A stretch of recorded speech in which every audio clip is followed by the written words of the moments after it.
I've had this journal for a long time now, and at first, when my wife got it for me, it became more of a paperweight than anything else, but I decided to bring it out now since there always seems to be something going on around here.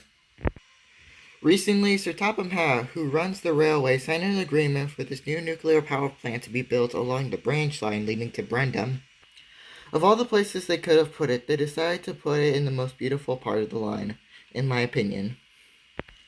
That's going to majorly affect tourism around here, and that's probably why the big man signed that contract to take nuclear waste to and from the mainland. He's got to regain that money somehow. Anyhow, besides that, nothing has changed. What else? Thomas is doing fine, and he's got a similar opinion to me about the power plant.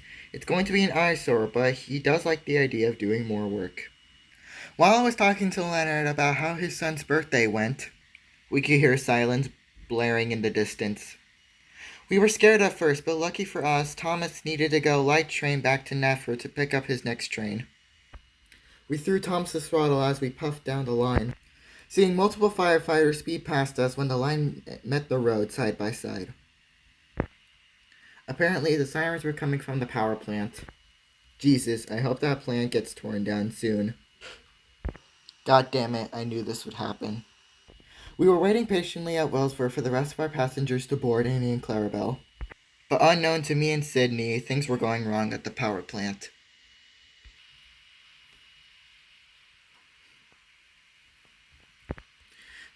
This is preposterous.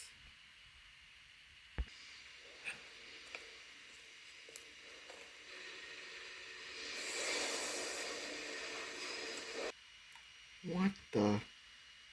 Hang on, what's going on? No time to explain. Sound the alarm. Right.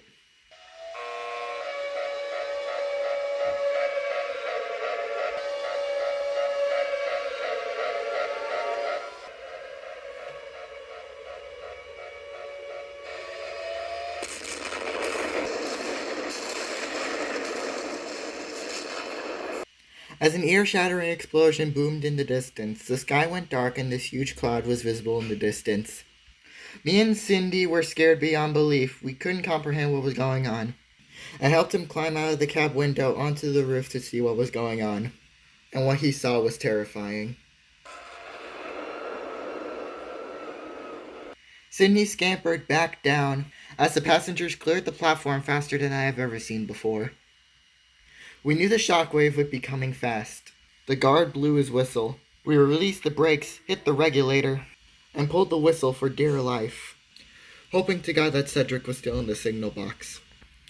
We sped out of the station at speeds we've never gone before.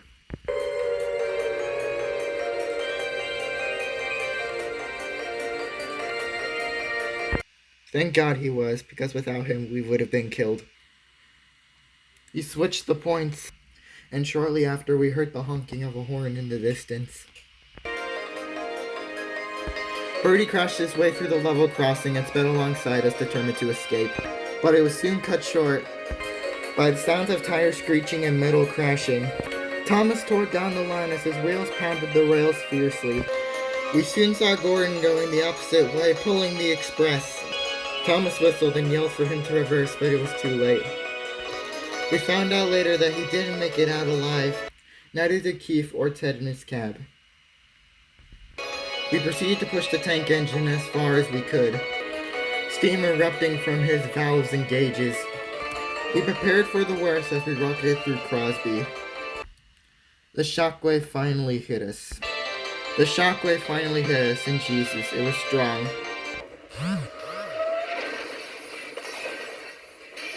It caused the glass of Amy and Clarabelle to shatter and rocked them side to side.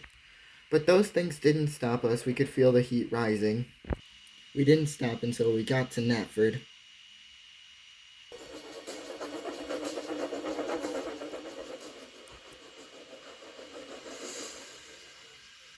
After we made it to Knapford, we huddled everyone into the station building and offices. Good evening, I'm Dr. Stuart Bailey. I work for the Atomic Energy Authority. I've worked for the AEE for 10 years, 3 of which I spent at AEE Winfrith near Dorset. I'm joined by my colleagues Dr. Middleton and Dr. Dalby, both of which are my junior. At about 2:30 this afternoon, that's July 4th, the power station at Lower Brendam suffered a widespread system failure. Of 4 reactors online, only one is currently operating. The plant is currently running on backup power, with staff attempting to remedy the problem. The amount of radiation vented, or if radiation has been vented at all, is currently unknown. Teams from the Atomic Energy Authority have been dispatched to Lower Brendam to take radiation readings. We urge the citizens of Western Sodor to stay in their homes until the state of emergency is lifted or an order to evacuate is given. Thank you.